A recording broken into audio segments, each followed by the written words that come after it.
Hey, friends. Welcome back to another Lucy episode of Black and Curious. Today we're talking mental health. Oh, I'm Kendron. Yes, and I'm Deja. And yes, we have on the same clothes because these are Lucy's, so it only takes us a couple of minutes to record. Literally, we batch record, just to be honest. So we do a few at a time so that we can have continual content. There So you here we go. are in the same outfit. Okay. Which you've seen before, or maybe this is your first time seeing it. Depends on but you'll see it again if this is your first time. Okay. We're talking mental health.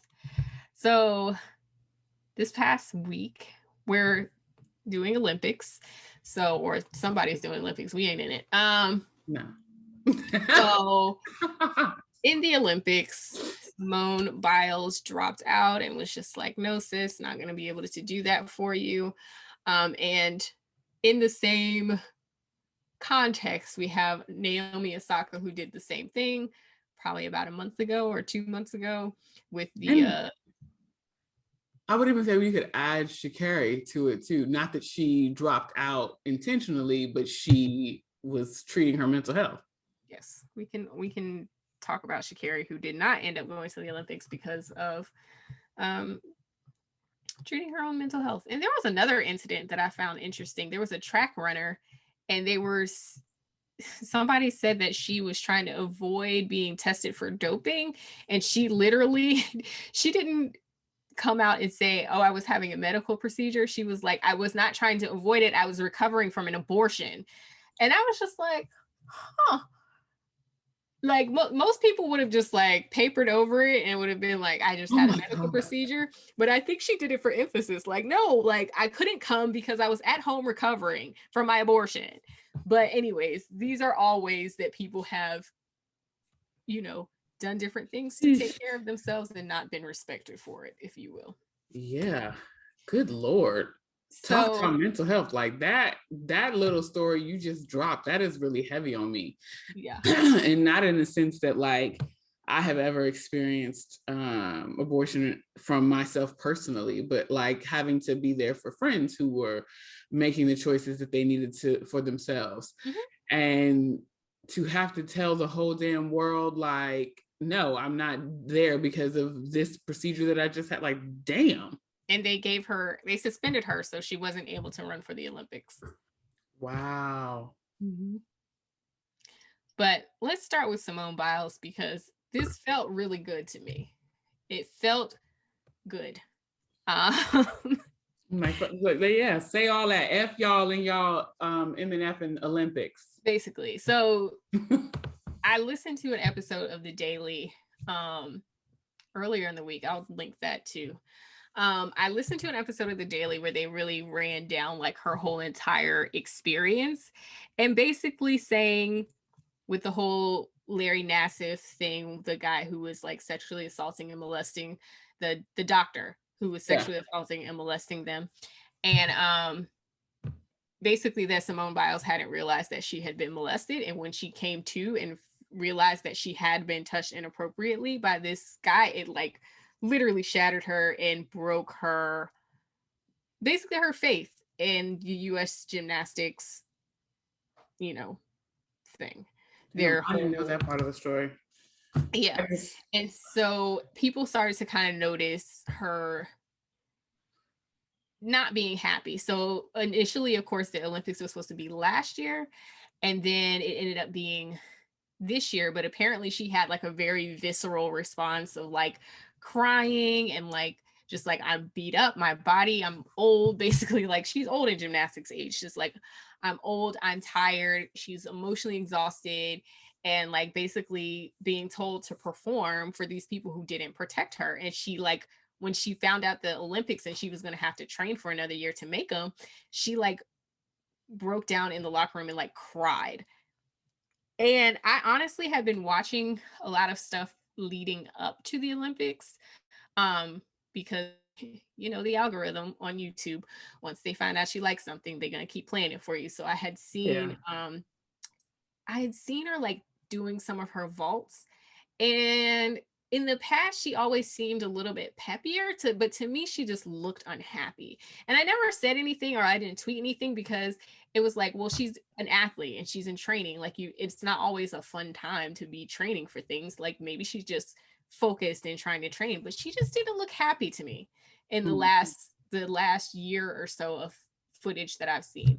So when she decided like she decided her head wasn't in it, but I also don't think people realize that her what is in peril. Like you look at it as like she's doing some flips, but I was listening to a different podcast and his wife, the host's wife, was like a gymnast and was saying through him or whatever, that if she lands wrong or she gets in the air and can't find her way, which is what she said happened to her, if she gets in the air and can't find her way, she lands wrong, she breaks her neck and risks like paralyzation and stuff. So it's like, is it worth it? And the answer is no. And I'm glad she told those people who couldn't be bothered to protect those women gymnasts to go F themselves. I really enjoyed that. I enjoyed it. I enjoyed that she did it loudly and publicly, and that when they tried to say she was having some sort of physical impediment, she was like, "No, I'm fine. My body's fine. I don't want to be here. My brain's not fine."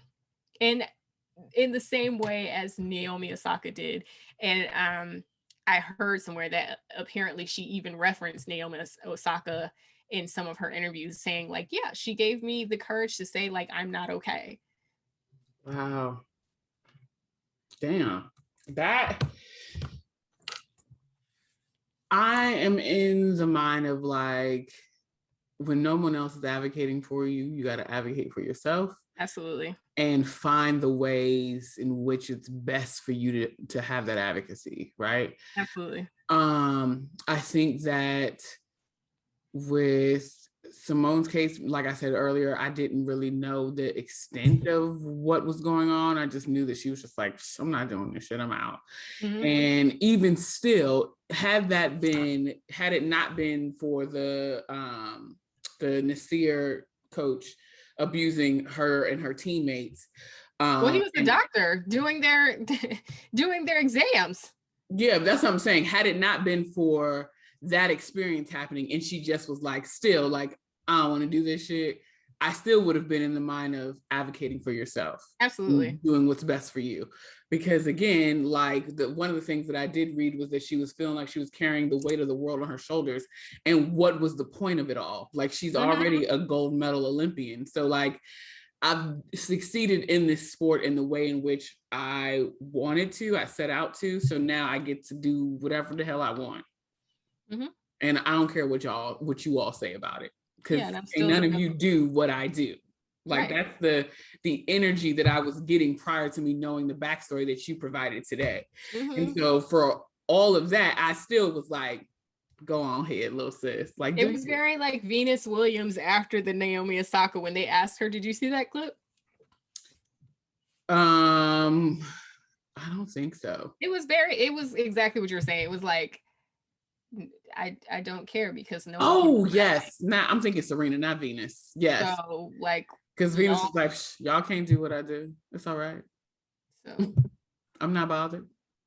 I'm completely not bothered by this. Like, your opinion means nothing to me. You have mobility.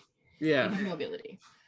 But I think it also took like how many decades for Venus to get there and say that.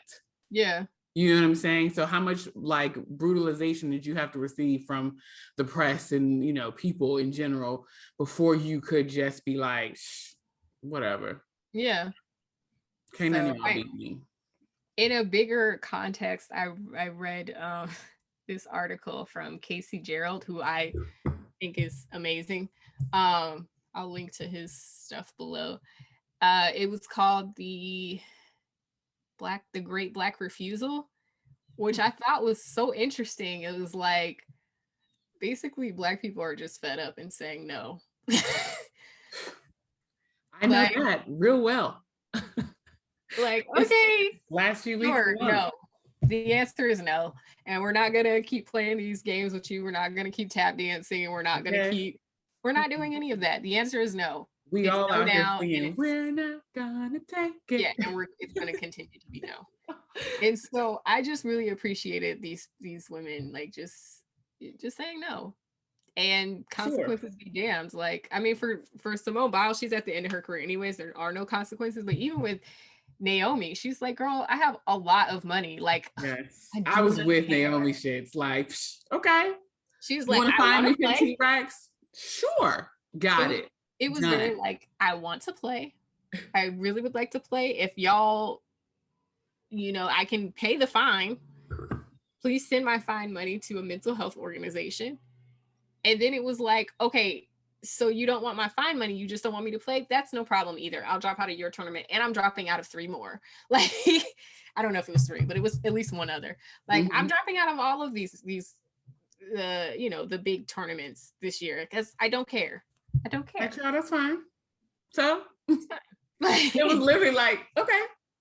Like, that's the energy, even though likely that was not the energy that she had because of, anxiety. And it's heavy to walk away from something that is major to you, let alone to the world. So like, yeah, but like the outgoing persona that we get, I just feel just like, okay, all right then, flips hair, like whatever. And in Simone Biles' case, the ultimate FU is the fact that her commercials are still running. Like, sis is still, she's already gotten her money. I'm seeing like all kinds of Simone Biles commercials everywhere. Like, there was one on YouTube the other day for like Oreos or something. And I was like, get go your off, check. sis. I mean, because at the end of the day, she's still an Olympian, a gold medal Olympian. Like, it doesn't matter anymore. It really does not matter. Like, I remember they was giving all that shit to Gabby Douglas because her hair wasn't straight. And I'm like, the hell, she is running around, tumbling, flipping, and bouncing off. Well, not bouncing, but like swinging around things. Like, what difference does it make whether or not the child's hair was straight? Yeah.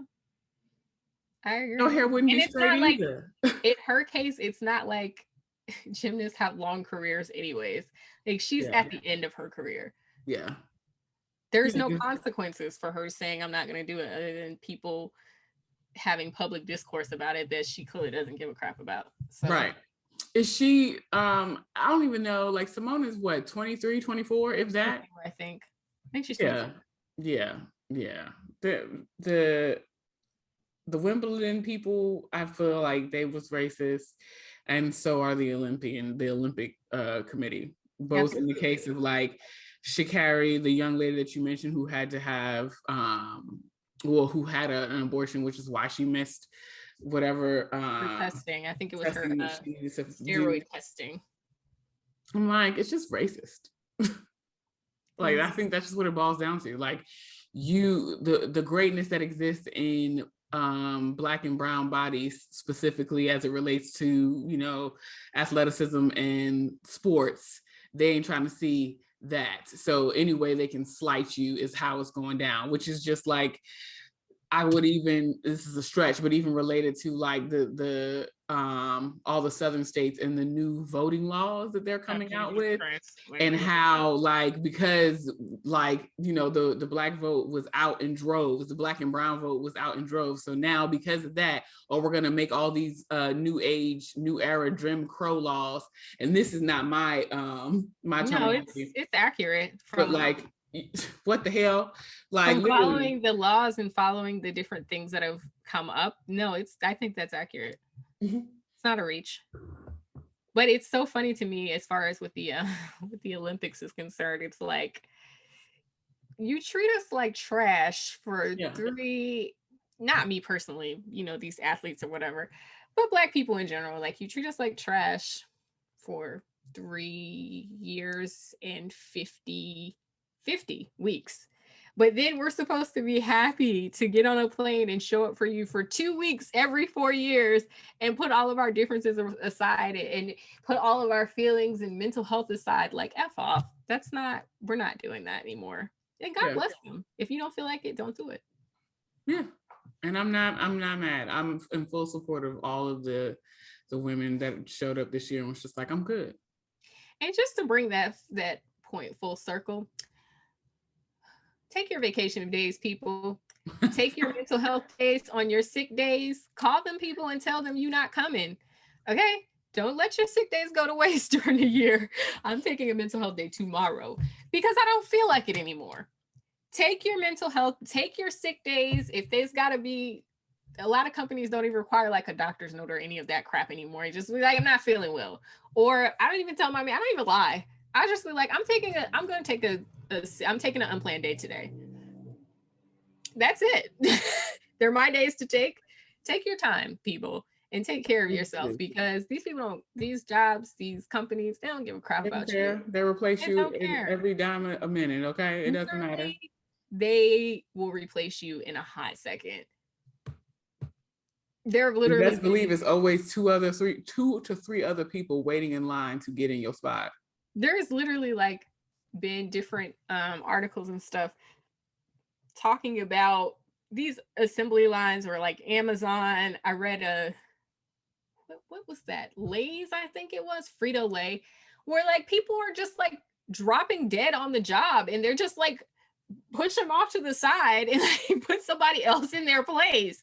This is easily Googleable. Like, this happens. Like that is how much these companies and these jobs care about you. Like, if you have a desk job, maybe they will care a little bit more because they have to actually process you out. Like, they have to, you know, do some steps, but it's more of an HR headache for them than anything. Take your days. If you have sick days accumulating, you know, in this latter half of the year, take them too. I'm like, take your bereavement too. Take your bereavement. Take all of your days. Don't be trying to rush back to them people's office because they don't care. Take all your mess. Take all your mess. That work will be there. Them people will figure it out. Take your days. Okay. I'm I know, like, it was a running joke among some of my teammates, like at the height of the pandemic, when we were like concerned about having time or whatever, you know, having your days left. And it was just like, shoot, we got what, 40 plus hours in bereavement. I was like, y'all are crazy. But like, literally, they was just like, this is bereavement. It is. The pandemic was bereavement, the void year. And I was like, I'm not mad. You know, it's people in the world out here still working and having gone through horrific events because of the void year. So yep. But yes, I think we have wrapped up this week's Lucy. So follow us everywhere. Okay. Black and Curious on Instagram and YouTube, and what do you call that thing? Twitter. Black, the letter N, Curious. And yeah, like, comment, and subscribe. Leave us a comment below. Tell me how many sick days you got left and how many you're gonna take by the end of the year. Okay, bye. How many bereavement days did you actually take? How many bereavement days do you have left for this year? Is there what you plan on doing with them bereavement days? What you going to do with your vacation days and your sick days? Comment the list below. Okay.